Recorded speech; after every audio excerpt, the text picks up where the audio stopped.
El último café de este día jueves, vamos a hablar un poquito de economía, los números que se dieron a conocer en el día de ayer, con números que, como decíamos, ¿no? Tienen distintas miradas. Lo cierto es que hay una realidad que es el número objetivo de la caída económica de la República Argentina, más allá de la pandemia, y ya nos vamos a meter en que tema. cayó un 10% en el 2020 producto de la pandemia. Y como decía Mariano, tiene una mirada un poquito más pesimista, sí, y alguna también un poquito más, bueno, positiva desde otro punto de vista. Pero vamos a analizarlo bien con economista, con este caso con Pablo Pero, que es economista desde Tucumán, que nos va a ayudar a entender estos números económicos. ¿Cómo estás, Pablo? Buenos días.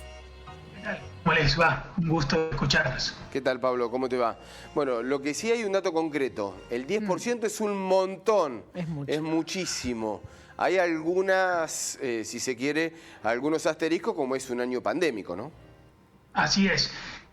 Vale decir que es la caída más grande si antes de la del 2001, o sea, con excepción de la del 2001, que fue casi igual de grande, solo un poquitito más grande, pero eso en la historia argentina. Pero si la compara uno con el resto del mundo, ahí vemos la magnitud de la caída.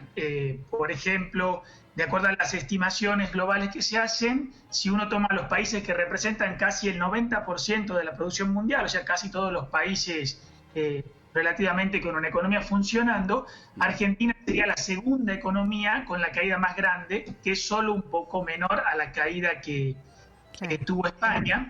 Agravado el hecho por la cuestión de que en Argentina ya teníamos una recesión que, recuerdan, que se arrastraba 2019, un 2019 con cierta recuperación que luego se destruye, con un 2018 golpeado. Entonces es una economía que ya viene de muchos años de recesión, que se está levantando, pero muy lentamente. ¿Por qué algunos dicen menos de lo que se esperaba? Digo, porque están las dos lecturas, ¿no? Algunos dicen es la caída más grande, como vos decías, que es un dato objetivo, pero algunos te ponen al costado o hacen un paréntesis o un asterisco y te dicen, bueno, pero es menos de lo que se esperaba. Creo que en todo caso se basará por las estimaciones iniciales. El gobierno al comienzo no decía una caída de 10, decía de menos, y había algunas consultoras, nosotros en nuestra proyección más negativa, si se quiere, pensábamos que hasta un 13% podía llegar a caer la economía, como un máximo de la posibilidad de destrucción de la actividad económica y del empleo. Ahí creo que tal vez lo que, para contarte por qué... esa otra mirada, claro. Es un poco complicado para el futuro, tal vez las proyecciones que se están mostrando dan que la recuperación estaría siendo también menor de lo que uno quisiese. Si uno compara con el resto del mundo, también es uno de los países que menos se está recuperando en relación a lo caído. Por ejemplo, la recuperación que se estima para 2021 sería solo un 40% de la caída, cuando hay países que van a recuperar toda la caída de 2020 en 2021, incluso países como Estados Unidos, que es un país muy grande, países donde el desarrollo ya ha llegado, y países como India, China, que por supuesto van a seguir creciendo a tasas muy grandes, claro, como han venido haciendo. Entonces ahí es cuando uno se preocupa. No, o si querés, olvidemos el número de cuánto caímos, si se fue más o menos de lo que algunos esperaban. La cuestión hoy es, estamos recuperándonos velozmente. Bueno, Guzmán dice que él está satisfecho, sin embargo hay dos datos para preocuparse. Esto que te digo, que las proyecciones dan que somos uno de los países que menos se estaría recuperando, el cuarto país en realidad que menos se recupera si uno hace el ranking, y el FMI, por ejemplo, bajó su proyección de crecimiento, y la Universidad de Itela, Torcuato Di Tella, hace unos indicadores de cómo ve la actividad futuro, y esos indicadores se están atascando un poco. Es decir, vamos creciendo, no hay duda que estamos creciendo, pero lentamente. Hubo el rebote inicial de salir de la cuarentena a medias, y luego ya cada vez es más lenta la recuperación, y bueno, eso es lo que realmente preocupa. Lo vamos a invitar también a Miguel Bosch, economista y docente universitario, también que se sume a esta charla. ¿Cómo estás, Miguel? ¿Cómo están? Nuevamente, muchas gracias por invitar. No, por favor, es un placer, Miguel. Bueno, estábamos hablando no solamente de la caída con Pablo Pero, desde Tucumán, sino también hablando un poco de lo que es la posible recuperación, ¿no? Y esta situación que estamos viviendo. ¿Va a ser complicado recuperarse más allá del optimismo que hay en el gobierno, que han presentado, como decía Pablo, allí Guzmán, a un ministro satisfecho con algunos números? Sí, claro que sí. Hay una analogía, triste analogía, espero que se entienda como tal.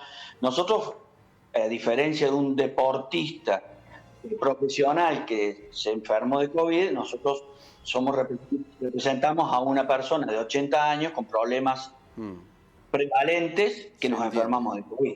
¿Sí? ¿Y cómo es el ejemplo? ¿En qué lo materializamos nosotros a eso? En que un país como Francia, que va a tener una de las mayores caídas, o España, una de las mayores caídas, tiene fuente y acceso al financiamiento, y Argentina no lo tiene. Por lo tanto, las expectativas del rebote, que obviamente las vamos a tener, no son como los países que sí están con fuentes de financiamiento, que van a recuperar, como bien decía Pablo, lo van a recuperar e incluso algunos van a pasar. Claro. Por lo tanto, no tenemos, yo creo que es el principal problema que tenemos en este momento para recuperarnos. ¿Quién financia esa recuperación? Exactamente. O sea que ahí sí puedo, díganme usted. Sí puedo contarles una visión también, porque son las India, China, las economías estas las que más vienen creciendo, incluso algunas han logrado pasar la pandemia solo con una disminución de su crecimiento, y las que, a pesar de que cada vez crecen un poco menos, siguen creciendo a tasas muy grandes, 6, 7, 8% anual. Son economías que hace tal vez 40, 50 años no eran economías de mercado, y el mercado ha ido entrando, el capital ha ido entrando, la inversión ha ido llegando, y eso hace que esa tierra, ese trabajo que no tenía capital, al agregarle el capital, explote su productividad. Eso es lo que básicamente casi no se discute, es una de las raíces del crecimiento económico. Entonces acá sí las medidas que se toman, o el discurso incluso, no es un discurso de invertir, de hundir capital, sino de que el capital es parte del problema. Para mí eso explica un poco de fondo porque, por más que la gripe pasajera pase, las razones de fondo para crecer no están, porque estamos combatiendo, si se quiere, la raíz del crecimiento económico de los últimos 200 años, que es mezclar capital con las fuerzas del trabajo y la tierra, y en vez de poner capital, como hacen los países que crecen raudamente, estamos echando ese capital. Y ese es el problema. Miguel, perdóname. En ese sentido, echamos gráfico. Una persona que hoy trae $100 para financiar, mirá lo que te digo, para financiar la exportación, si lo incorpora en la Argentina, después tiene que ganar el 30% para pagar el impuesto país, porque no tiene asegurado el acceso al dólar para poder sacar eso que compró, para mover ese ingreso y salida de divisas. Peor cuando estamos hablando de alguien que quiere invertir en ampliar la capacidad productiva, que si trae $100, va a tener que tener una ganancia de 30, por lo menos para poder llevarse lo que trajo. ¿Sí? Imaginemos lo que estamos hablando. Entonces, no vamos a tener en este momento ninguna posibilidad en tanto y en cuanto el mercado cambiario tenga semejante impuesto en la entrada y salida de divisas. Y a cualquiera me podrá decir a mí, no, bueno, pero en esos casos no tienen que pagar el impuesto país. Bueno, yo pregúntenle a YPF si tuvo acceso o no a divisas para pagar compromisos de afuera. Entonces, en definitiva, no nos van a financiar, no hay posibilidades de financiamiento, entonces no hay posibilidad de recuperar todo, porque lo necesitamos, porque éramos una persona muy enferma, no teníamos financiamiento, caída de la actividad productiva durante varios años, y bueno, lamentablemente nadie puede esperar que nosotros nos recuperemos de nuestra enfermedad que es prevalente, creo que le dicen así, ¿no? Sí, prevalente. Pablo, yo te quiero consultar, y en este escenario que bien estaban marcando ustedes, allí el tema de la inflación, porque, a ver, todos podemos estar hablando de los números, lo que ustedes bien estaban explicando, del PBI, de la economía que crece, pero la inflación es que nos toca el bolsillo diario.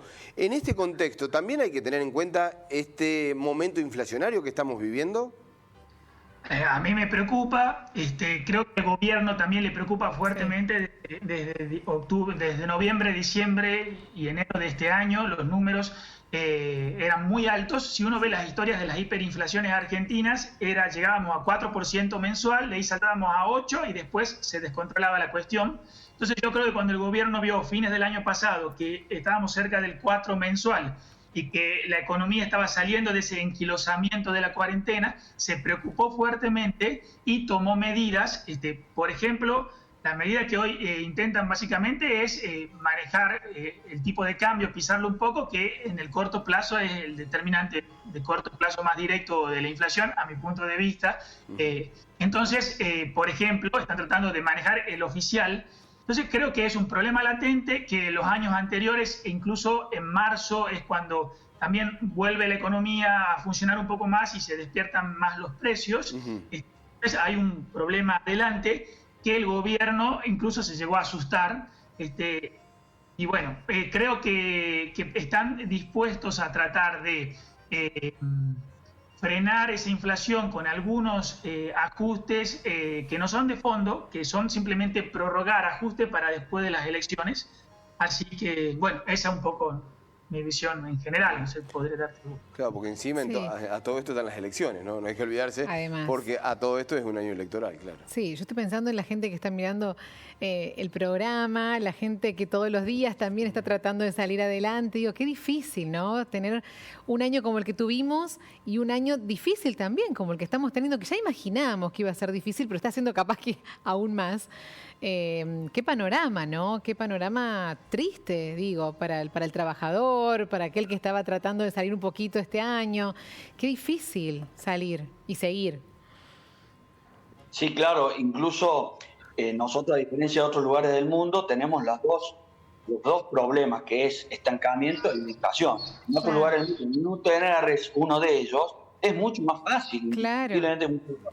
Pero lamentablemente, y sumando lo que dijo Pablo, nuestro problema de inflación en muchos sentidos también es de conocer el sistema, de cómo se está generando la inflación para poder abordarla. Porque nosotros nos ponemos en la discusión de si solamente es de un problema distributivo. De hecho, el Banco Central de la República Argentina diga que la inflación en la Argentina es distributiva, es ignorar sus capacidades para resolver parte de eso. Miguel, Pablo, muchísimas gracias por el contacto. Un fuerte abrazo. Gracias a ustedes. Hasta luego. Adiós.